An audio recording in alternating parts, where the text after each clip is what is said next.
Hey guys, we're back. It is 2025 and we are back with a brand new Broad Street to Britain new podcast. And if you're watching on the YouTube channel, hello as well. It's good to be back. I'd say it's felt like a long off season, but with the Eagles as a very pleasant distraction, it's actually flown by a little bit. But it's great to be back talking about the Phillies and today a special guest to join me as well. It's a pod regular. We all know him. We all recognize his voice. It's the unmistakable James Seltzer from 94 WIP and High Hopes. James, how are you, my man? I'm good, buddy. What a pleasure. Always a pleasure to be on with you. And 2025, who can believe it? It's flying by already. You led with it's 2025, and I'm like, it's almost 2026, it feels like. It's going by that quick. Right. If this Philly season is anything like the Eagles season, it's going to be over before we know it. Hopefully it ends the same way, too. So, well, the Eagles have set the tone, right? Like, I saw your pictures from Broad Street. Set a pretty high bar for our Phils to live up to this season. It's a weird time right now. I feel people are in the sort of the Eagles hangover, and then it's like the Phils are sort of in the background at the moment, but we're coming to the fore very, very slowly. People are now going, oh yeah, it's spring training. The Phils are playing games. James, how has your off season been, buddy? Oh, it's been Eagles. It's been birds. That's it. Yeah, not much of an off season, but as far as like the Phils go, obviously quiet. We weren't doing a ton of high hopes pods compared to what we normally would do in an off season. Part of that, the Eagles going on a run, and I'm having to do Go Birds pods every day. But it was like that. I love Lazard trade. I'm sure we'll get into it all, but it was I think. Let's put it this way. I think that for what we were just talking about with the Eagles, I think that it's both good and bad. I think the good is that the pressure is off the Phillies a little bit, like you said. But I also think the bad is what we talked about, and that, they've got a high standard to live up to now. And I think for those guys too, I'm sure if they were in Philly, they were there. If not, watching the parade and seeing all those people out celebrating that team, like I'm sure the Phillies guys were like, well, crap, I want to do that. That looks good. So, hopefully it motivates. Absolutely. It's infectious, although it hasn't had much help on the other two Philly teams. You're beyond hope. The Flyers aren't doing too bad. Yeah, they're immune to being, if you're talking about infectious, they're immune to this infection of positivity. They really are. Me and Richard were there in October, and we saw the Sixers, and it was. Only got worse. Somehow it's gotten worse. Yeah, I sat in the corner nursing a hangover. I don't think I saw much of them at all. Oh, they are. You're lucky. They are a hangover. They are worse than a hangover. I mean, they're just. It's honestly one of the most, and not that I was you had some hope with Embiid and George and Maxey, who the hell knows, but I wasn't expecting anything. But I mean, it's the most disappointing season in a long time for many.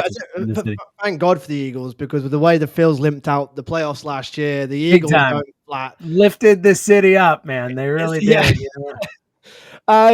James, so you haven't met Richard before. Richard, for those who haven't seen the pods for a while, welcome back. Richard, this is your first full season following the Phils.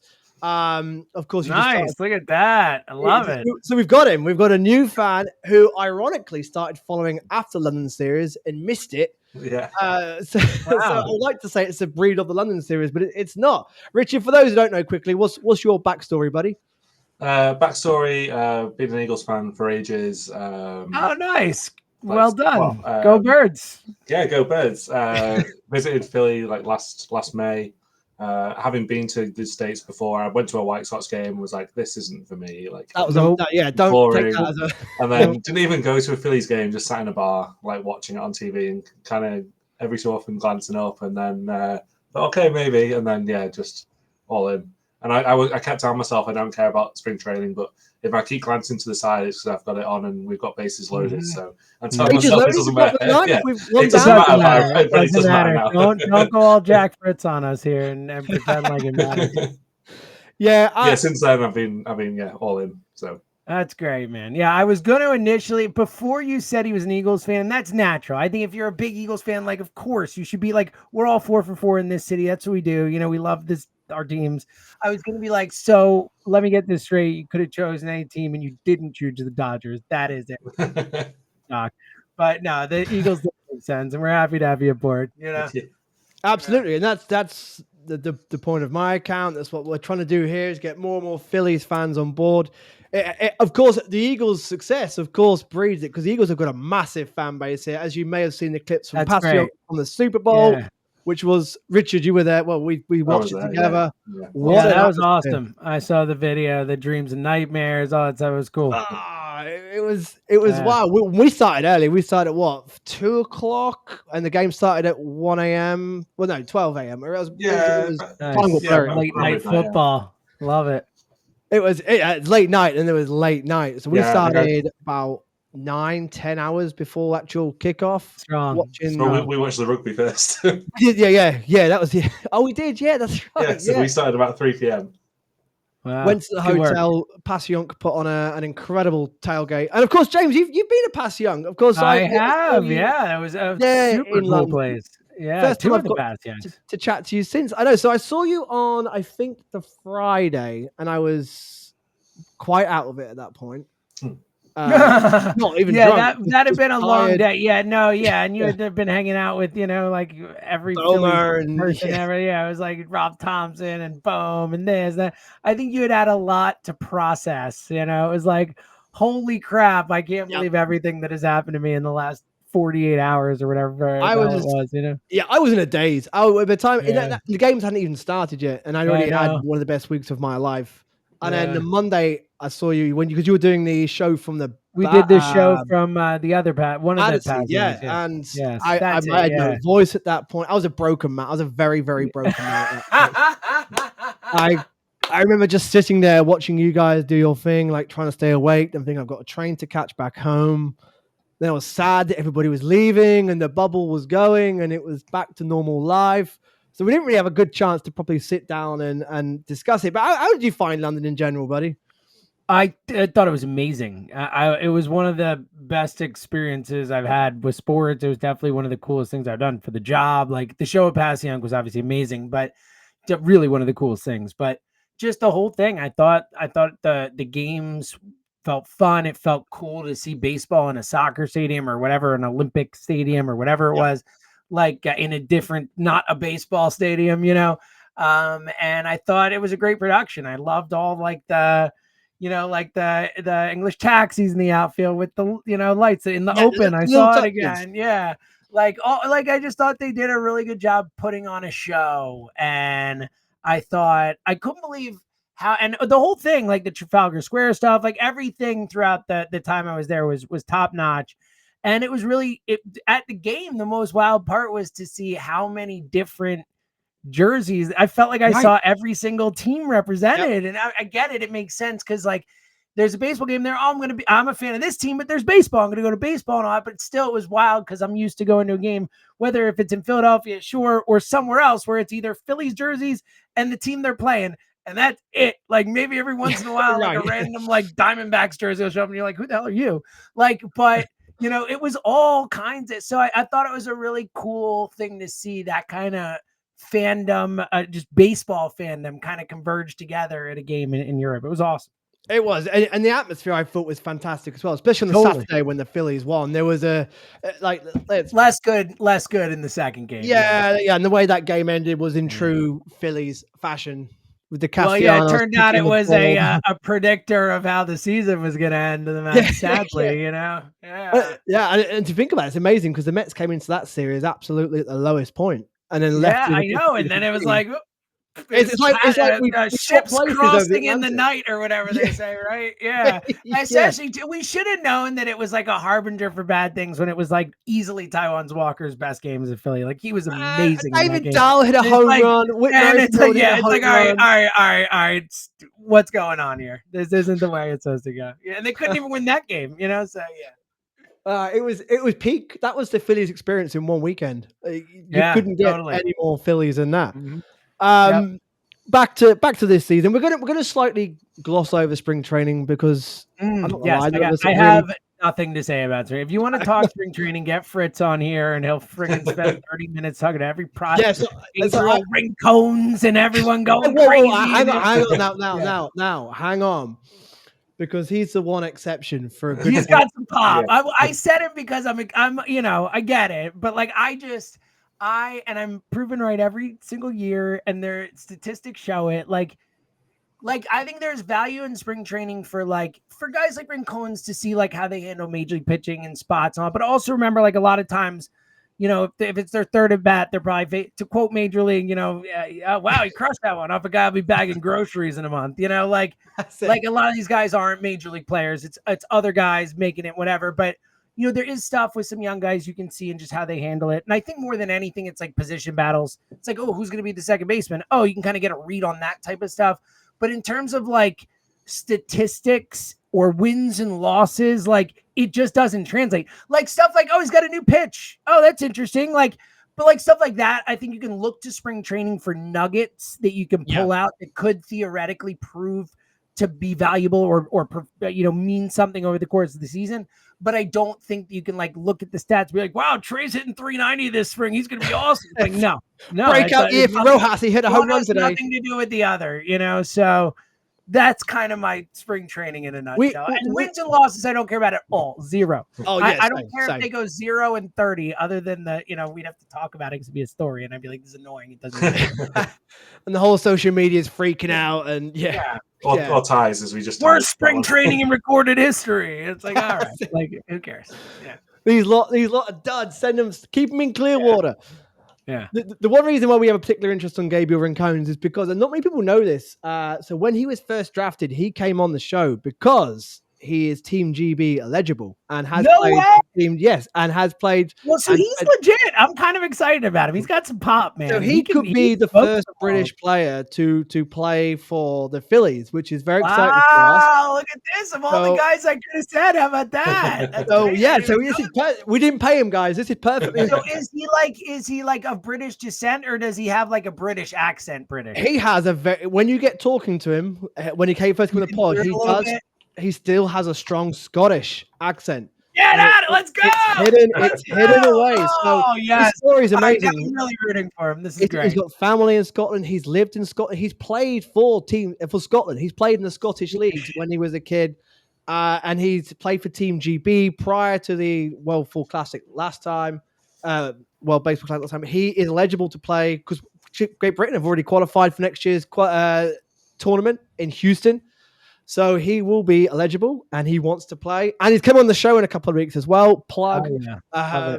So we're excited to see him do well, particularly because we followed his journey from when he was drafted, when he came on the show first time, to the minors, to now. It's kind of like he's our boy. Fritz is jacked about Rincon. So let's, we just talked on the last High Hopes we did. He thinks I was waiting for Jack to go, and we have Rincones coming on the pod soon. I'm like, damn it, they're gonna nick my plug. But we won't steal it. He's we got Aiden Miller off. We're good. We got Aiden Miller. It's we'll wait for Alex Carr to come back next week to dive into spring. Alex is he's got all the prospects and the spring. We just watched our first bit of spring training waiting to come on, and did it end up in a tie? Did we? Yeah, it was in a tie. Yeah. Perfect example of why spring training is the worst. I mean, come on. Let's just end it in tie. We didn't even hit to score. Like the last three guys got walked. What are you doing here? Talk about embarrassment. All right. And the Phils blew a free run lead. Don't care. Honestly, I hope they tie every game. That's my new thing. Yeah, they got the tying run and a walk. I think that will make my point the best. I want ties out. Tie out. You got it, guys. And the more I hear, they were on for a few minutes and they mentioned Tyon Walker being back, and I was like, oh no. Oh yeah. Do you hear Rob Thompson say that he's proud of Tyon? Exactly. I don't want to hear it. Best shape of his life, Dave. That's what they're saying. That's what they're saying. Best shape of his life. The whole point of Luzardo coming in was to sort of. Yeah, it's nonsense. See you later, buddy. Fully out on Tyon Walker. So here I am, nice guy, but fully out. Here I am at the moment. This is where I am with the Phils. I've looked at our roster. I've looked at the Mets lot roster. I've looked at the Braves roster. I've taken my Philly colored sunglasses off. I've looked at it. It's hard I to do still, that. Hard to do that. it's tough. You know? It's really tough, and I don't think it even worked. I still think we win this division. I think we've still got. There it is. There it is. No On this- glasses on. We're winning the division. Yeah, we're winning the division. That's. I still think there's a 93, 94, 95 plus winning team right here on paper. The rotation is just blows my mind every time I look at it. What happens in the playoffs and with the Dodgers there is who knows? It's a lottery. I can't see past the Dodgers this year. However, let's get there. I would like us to have a reverse like of the moon just blocking everything. Yeah. It's like, Yeah. It is, and it's horrible. It's horrible. I listened to your the last High Hopes pod, and you're saying you hate the Dodgers. I'm with you. I hate them now. They're the new villain. It's like since the Astros cheating thing, and even then, like look, I'm not a fan of cheating, but like I just didn't get as mad about it because it didn't affect the Phillies directly in that moment. Like, that the Phillies weren't one of those teams. So like I didn't think it was like, it was pretty elaborate. And maybe, they should rein that in. Like, I don't love it, but it's also like, shut it down. Like stop them from doing it. Regardless. They felt like a villain, but it was kind of like, and then the pandemic happened and it kind of like took the heat off and all that. This feels like everyone's like, all right, enough. All right, you guys just won the World Series. You went out and got Blake Snell and Sasaki and this guy and that guy, like just everything. And it's like, I think everyone's all right. Like, all right, enough with the Dodgers. You're not winning. We hate you. You're probably winning. We don't like you. There's a villain. This is good. And it's funny too, because like, I think I said this on the pod, but they're likable guys. I mean, like Mookie Betts seems like a gem of a human being. Right. Like, Ohtani seems like Freeman. a great guy. Like Freddie Freeman. Exactly. Like they seem like a bunch of good dudes. Like it's hard to hate them, but I have found a way to hate them. So. And what, James, what are your thoughts on the offseason for the Phils? It has been quiet. We did bring Kepler in. We brought Romano in, but there wasn't, I don't think there was a lot to do. The offense let us down massively. These players are good players. We saw it in the first half of the year. Yeah, ideally we could have done with the reverse of how that season went and started slow, get hot. Possibly it will happen this year. Do you think they've learned from that? Do you think that's going to be on their minds? Do you think, hang on, let's not. It's definitely going to be on their minds. Like, yes. Do I think they've learned from it? I don't know. I would have thought going into last playoffs when they talked about it and didn't do it, they would have learned from it. Like, I think at certain points, like, it's like teaching an old dog new tricks. Like Trey Turner is 30, he's played baseball a certain way his whole life. Like, I mean, he said that was the worst quote of the year, I thought, last year at the playoffs. And he's like, well, I know I'm supposed to, basically I'm paraphrasing. He's like, I know I'm supposed to, not chase when I get in the batter's box, but when you're in there, like anything can happen. It's crazy. And it's like, what are you talking about, dude? Like, stick to your approach, like be a professional, like all this stuff. So it's like, I think for the to go back to the offseason and then come back around, I think that I wanted them to do more. Obviously, I don't think there was a ton out there this offseason that was that attractive. I like Max Kepler. I've always liked him. He's one of those guys I've owned in fantasy before. I feel like he is a better player than, people know him as, but, I don't think he's like a superstar. He's nice though. I think Max Kepler's a nice addition. Romano, if he is healthy, I like him. He can close. Like he's a nice move and I like 1-year deals. Like I've said many times, I don't think there's any bad 1-year deal. Like there's no such thing as a bad 1-year deal. Like it's just a year. You're done with it after. Like, all right, whatever. So I like those flyers. And I thought the Luzardo trade was masterful. Like I love the Luzardo trade. I think Kaba is a nice player, but sadly, Trey's playing shortstop now, so he's blocked for a little while. And I mean, when the guy, his big thing is he's an unbelievable defender. They just don't really have a spot for that. They don't have a spot, especially with the center field position up in the air in terms of you hope Crawford comes in moving forward, but for this year, Rojas and there just didn't seem like a spot for Kaba. So I thought that was a great trade where you go out and get a guy on Luzardo who was a former number 1 prospect, number 1 overall prospect, has shown, has had a half a season a couple years ago where he looked elite, like Cy Young-ish type of guy, has that type of stuff from a ceiling perspective.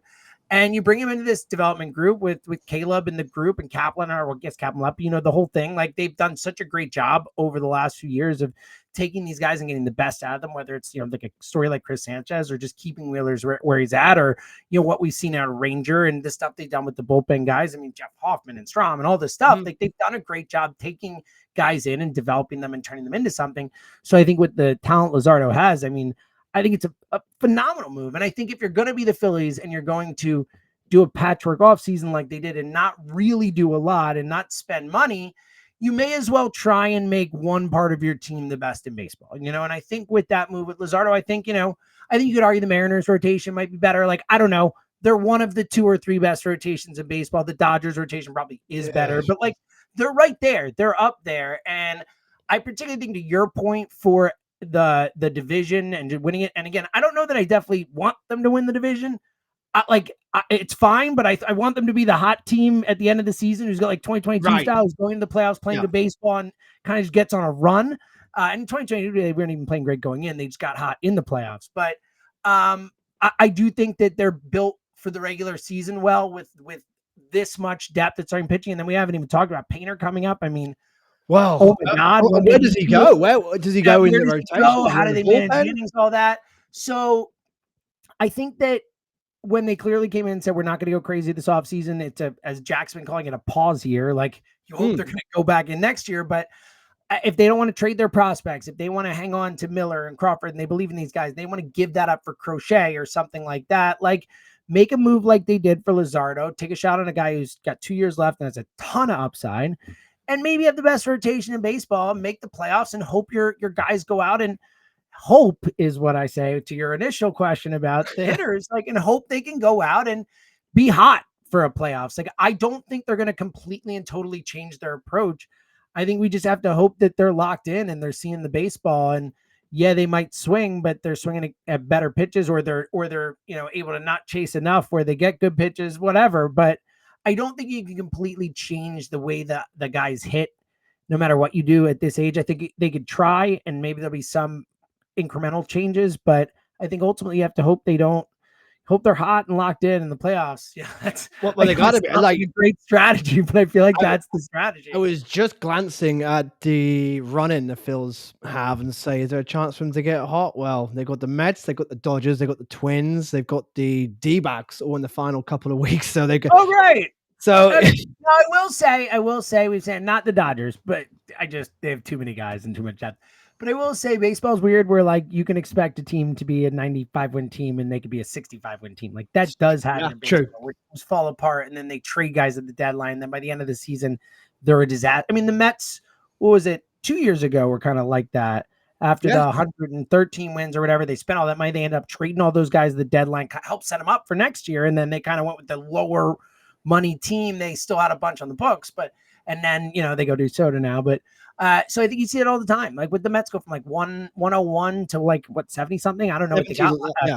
Something like that. So I think you see that in baseball a lot with injuries, with the grind of a season. It can fall apart, and also teams can fall in too big a hole. Like, you can't win, the division in April, but I do think you can lose it. Like, if you're down like 8 to 10 games in April, like by the end of April, that's like a hard hill to climb. Well, like, we saw 2 years ago, wasn't it? Like, although the year we lost to the D-backs, like, we started slow and then picked it up. Well, we had the role reversal of last year, pretty much. We totally. We started yeah, exactly. Yeah, we just couldn't catch the Braves, could we? We were the better team. The year before there was Girardi. They were bad enough where they fired Girardi in the beginning of June. Yeah. So it's totally and I don't know. It's weird because you want to win the division, right? You want to get the bye, like. And I know the Dodgers won the World Series last year, and the Yankees had the bye. But other than that, like, it really does seem like the teams that are hot and they have to win those wild card series, and they kind of get on a little run in that wild card series, and they come into that next playoff series like the Mets last year, just like kind of like feeling it.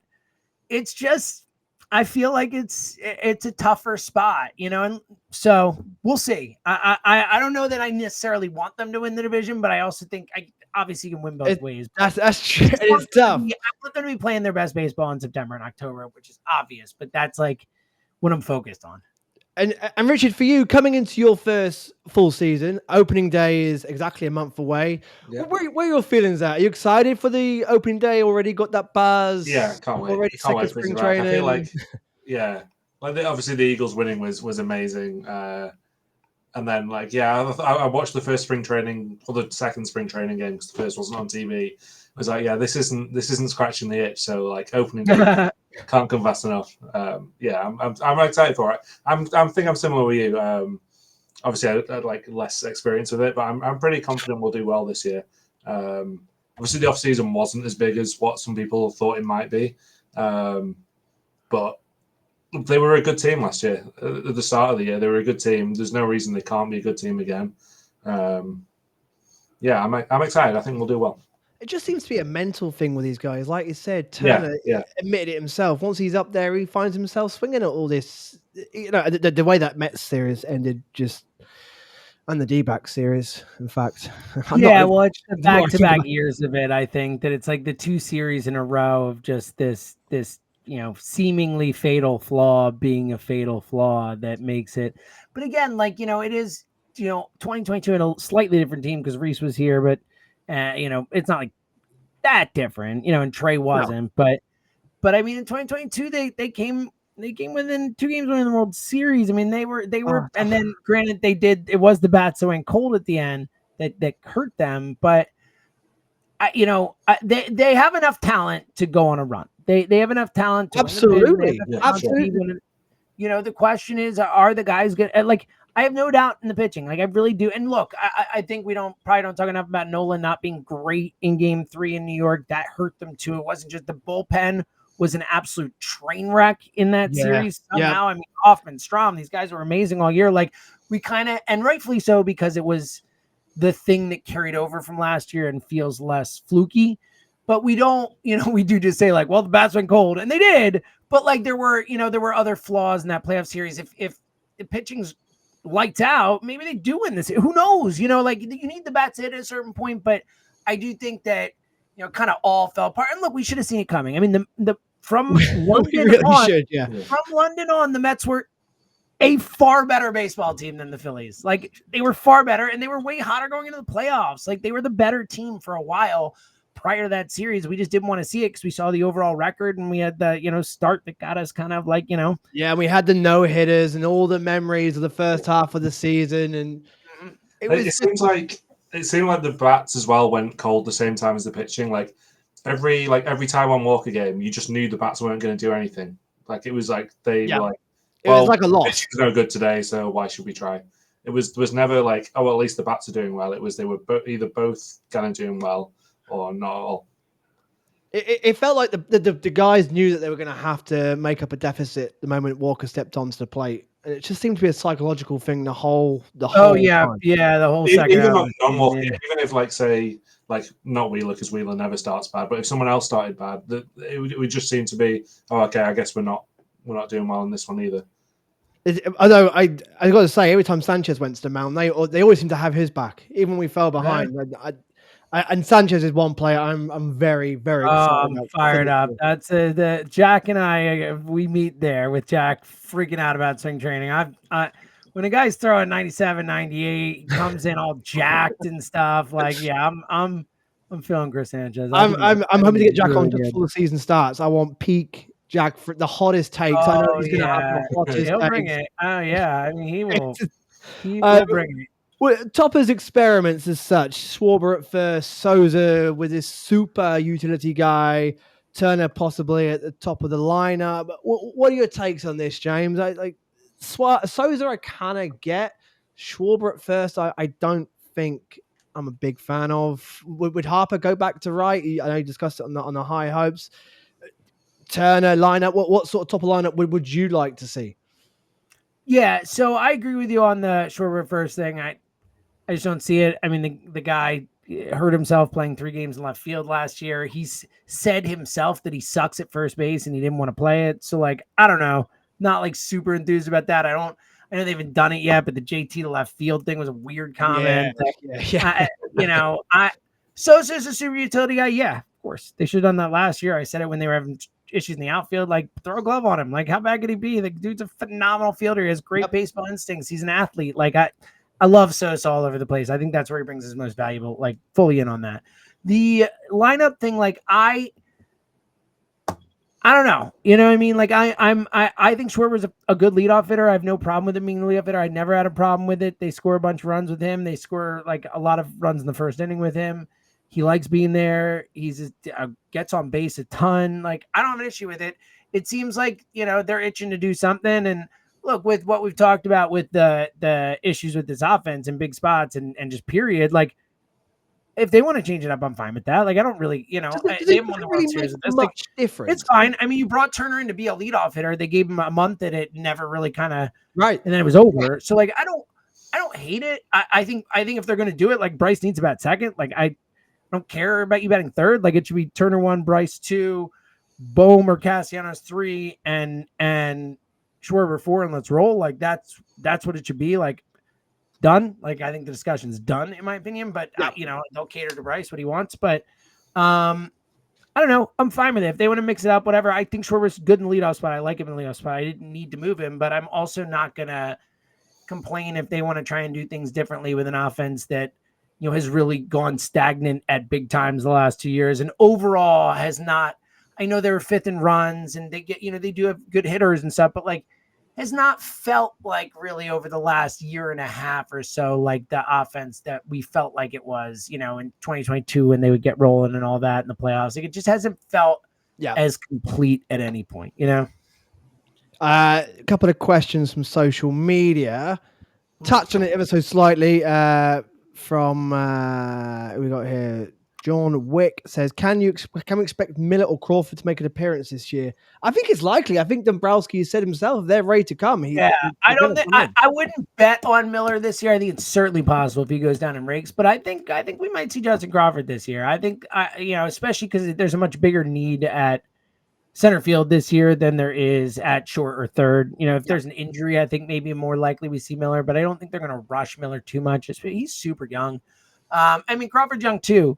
Like, I don't think it's a lock we see either of them. I wouldn't be shy. If people can step up and play well, I think ideally they would prefer one more year in the minors for each of those guys from a developmental perspective. Again, they're super young. You don't see players come up at 20 or 21 very often. That's really rare in baseball. So we'll see. But I certainly think of the two. I think Crawford's the more likely of the two. And I think there's a real chance we see Crawford at some point. And ring cones. I'd say me and Richard and a few other UK fans are coming out in June for the Met series as a London series. Run it back, and if we're slightly hoping that if they could just bring ring cones up for the weekend for that, give us that little treat. That would be awesome. We're gonna have to catch up when we're over there in June. Oh yeah, 100%. We got 7 or 8 UK fans coming out as well. So we're going awesome. The Met series. We're going to our first ever Lehigh game over in Allentown, which we're really looking forward to as well. That'll be awesome. Shannon Weaver says, "Who do you think is going to grab those last few bench spots? Buddy Kennedy's having a nice spring. I know spring doesn't mean much, but to these players, they are fighting for a spot." I think Cody makes every bit of sense. It'll be, I think Cody probably will make the roster. So what is it? We're 4 bench spots. It'll be, the backup catcher, which will probably be Stubbs to start, but Marchand, we'll see what happens there. Obviously Sosa is one of those spots.